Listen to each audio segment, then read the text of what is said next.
নৈসর্গিক সৌন্দর্যের লীলাভূমি রাঙ্গামাটি পার্বত্য জেলা। এই জেলার উত্তরে ভারতের ত্রিপুরা, মিজোরাম, দক্ষিণে বান্দরবন, পূর্বে মিজোরাম ও পশ্চিমে চট্টগ্রাম ও খাগড়াছড়ি। এই জেলা আয়তনের দিক থেকে দেশের সর্ববৃহৎ জেলা। দেশের একমাত্র রিক্সাবিহীন শহর, হ্রদ বেষ্টিত পর্যটন শহর এলাকা। এই জেলায় চাকমা, মারমা, তঞ্চঙ্গা, ত্রিপুরা, মোরং, বোম, খুমি, খেয়াং, ঝাক, পাংখোয়া, লুসাই, সুজাস, সাঁওতাল, রাখাইন, সর্বোপরি বাঙালি সহ 14টি জনগোষ্ঠী বসবাস করে। বলছি বিখ্যাত জেলা রাঙ্গামাটি জেলা। আমার খুবই একটা ফেভারিট জেলা রাঙ্গামাটি, যেটা বছরে একাধিকবার না গেলেই মনটা ভরে না, এরকম একটা জেলা, সেটা হলো রাঙ্গামাটি জেলা।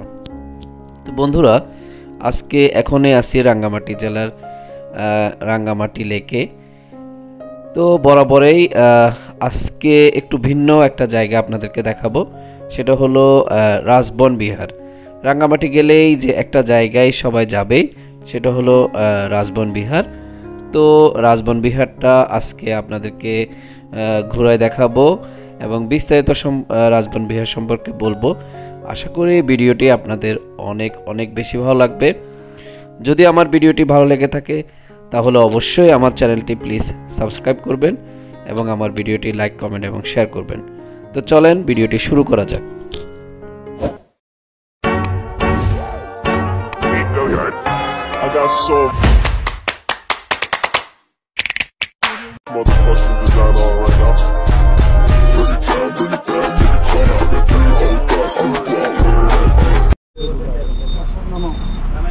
আসো আসো,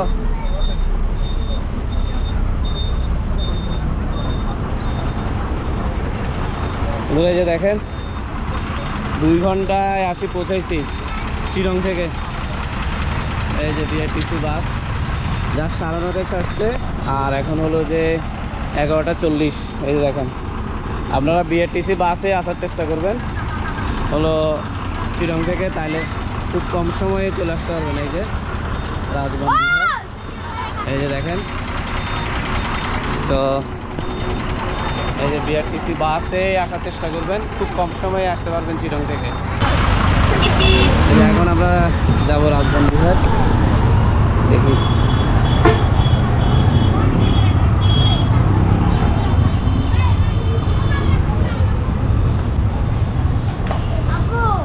রাজবন বিহার হাঁটে যেতে কতক্ষণ লাগবে?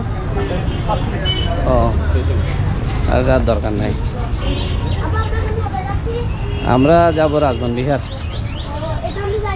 হ্যাঁ বন্ধুরা, বাংলাদেশের বৌদ্ধ সম্প্রদায়ের সর্ববৃহৎ বিহার রাজবন বিহার। রাঙ্গামাটির দর্শনীয় স্থানগুলোর মধ্যে পর্যটকের অন্যতম আকর্ষণ হলো এই রাজবন বিহার। চিন্তা প্রচারক ও ধর্ম দার্শনিক বৌদ্ধ ধর্মীয় নেতা শ্রদ্ধেয় সাধনানন্দ মহাস্থবির বনভান্তে 1977 সালে স্থায়ীভাবে বসবাসের জন্য রাঙ্গামাটিতে আসেন।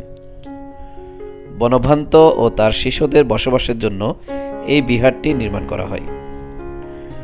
বৌদ্ধদের জন্য বিশেষ গুরুত্বপূর্ণ এই বিহার বর্তমানে আন্তর্জাতিক বৌদ্ধ তীর্থস্থান হিসেবে পরিণত হয়েছে। শুধুমাত্র বৌদ্ধ ধর্মাবলম্বীর জন্য নয়, পার্বত্য অঞ্চলের এই ধর্মজ্ঞান চর্চা কেন্দ্রটি দুনিয়ার সব প্রকৃতিপ্রেমী, সৌন্দর্য ঘনিষ্ঠ ও জ্ঞান সাধক মানুষের জন্যই এটি রয়েছে।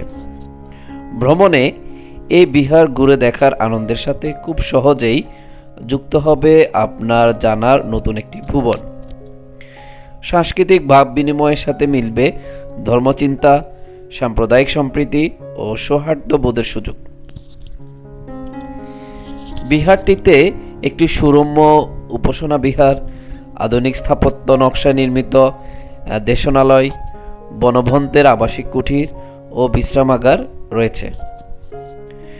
ভিক্ষু শ্রামণদের আবাসিক ভবন, সুবৃহৎ অতিথিশালা, চক্রমণ ঘর, সীমাঘর, অনুষ্ঠান মঞ্চ, সপ্ততলা বিশিষ্ট স্বর্গঘর, 10 শস্য বিশিষ্ট হাসপাতাল, অনেকগুলো ভাবনা কুঠির, রন্ধনশালা, বনভন্তে ও ভিক্ষু সংঘের ভোজনালয়, নিজস্ব লাইব্রেরি ও প্রেস রয়েছে।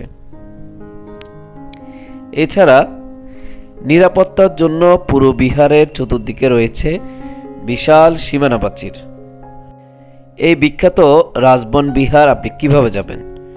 রাজবন বিহার ঘুরতে গেলে আপনাকে প্রথমে রাঙ্গামাটি জেলার শহর আসতে হবে।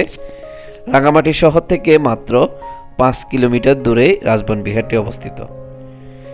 আপনি যদি ঢাকা থেকে আসেন তাহলে সেক্ষেত্রে ঢাকার ফকিরাপুল সায়দাবাদ থেকে আপনাকে রাঙ্গামাটির বাসে করে রওনা দিতে হবে। সেখান থেকে আপনি রাঙ্গামাটি শহর জেলা শহর থেকে মাত্র 5 কিলোমিটার দূরে এসেই আপনি এই রাজবন বিহারটি দেখতে পাবেন। আর আপনি যদি চট্টগ্রাম থেকে রাঙ্গামাটি আসেন সেক্ষেত্রে চট্টগ্রাম শহরের অক্সিজেন মোড় থেকে বিভিন্ন ধরনের পরিবহন আছে। সেই পরিবহনগুলোতে আপনি রাঙ্গামাটি শহরে আসবেন। রাঙ্গামাটি শহর থেকে আপনি সিএনজি যোগে আপনি এই রাজবন বিহারে যেতে পারবেন। ভাড়া তুলনামূলক বেশি হলেও ডাইরেক্ট বাসে উঠলে সময় একটু কম লাগবে এবং সেটা আপনার ভ্রমণের জন্য খুবই আরামদায়ক একটি ভ্রমণ হবে বলে আমি মনে করি। আর বন্ধুরা, আপনারা যদি ডিরেক্ট একদম শহর থেকে আসতে চান সেক্ষেত্রে আমি আবারও বলছি, আপনারা বিআরটিসি বাস স্টেশন যেটা ফলমন্ডিতে অবস্থিত, সেই বিআরটিসি বাস স্টেশন থেকে সকাল 7টা থেকে রাঙ্গামাটির গাড়ি ছাড়ে বিকাল 4টার পর্যন্ত। আপনার নির্দিষ্ট টাইমে বিভিন্ন ধরনের বিআরটিসি বাস ছাড়ে। আপনারা চাইলে বিআরটিসি বাসে করে ডিরেক্ট রাঙ্গামাটি এসে রাজবন বিহার, রাঙ্গামাটি শহরের একটু আগে রাজবন বিহারে বরাবর আপনারা নেমে এই রাজবন বিহারটি ঘুরে যেতে পারেন, যেটা আপনাদের ভ্রমণের জন্য খুবই সুন্দর একটি মাত্রা যুক্ত হবে বলে আমি মনে করি। তো চলেন সেই বিখ্যাত রাজবন বিহারটি আপনাদেরকে একটু ঘুরে দেখাই। আশা করি আপনাদের ভিডিওটি অনেক বেশি ভালো লাগছে। যদি আমার ভিডিওটি ভালো লাগে তাহলে অবশ্যই আমি আবারও বলবো আমার ভিডিওটি লাইক, কমেন্ট এবং শেয়ার করবেন। আর আমার চ্যানেলটি অবশ্যই প্লিজ সাবস্ক্রাইব করবেন। চলেন বিহারটি আপনাদেরকে একটু ঘুরাই দেখাই।